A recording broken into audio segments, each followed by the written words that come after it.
aktivní ve sportu, a to je jedno, jestli hodně na profesionální úrovni, a nebo naopak v té rekreační podobě, znamená, že nás občas něco prostě po těle bolí. S přibývajícím věkem nás víc bolí klouby, víc nás někdy ta regenerace toho těla překvapí, že už to není prostě jeden den, ale přidávají se 2-3 dny. Znáte to? Máte to taky takhle, že prostě si jdete zalyžovat nebo jdete dělat nějakou turistiku a potom se z toho sbíráte poměrně dlouho? Já mám tuhle osobní zkušenost v rodině.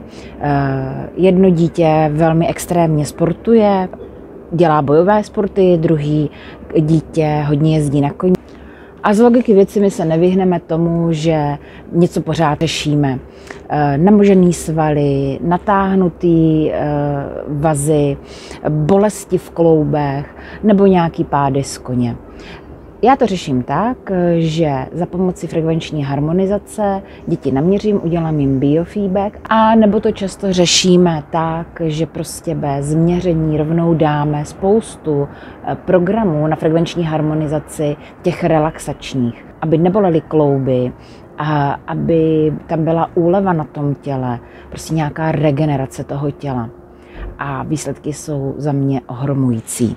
Pokud jsou vážnější věci, že řešíme nějaký zlomeniny nebo naštípnutí nějakých kostí, i tohle velice dobře frekvenční harmonizace umí pokrýt. Dochází k daleko rychlejšímu zotavení toho těla.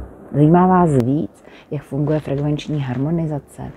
Tady u příspěvku najdete link, tak se podívejte, co všechno frekvenční harmonizace umí vyladit v našem těle.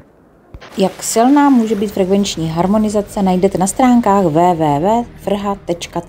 A budu ráda, pokud tohle video olajkujete nebo budete ho dál sdílet mezi své přátelé. Ať už jste aktivní a nebo rekreační sportovec.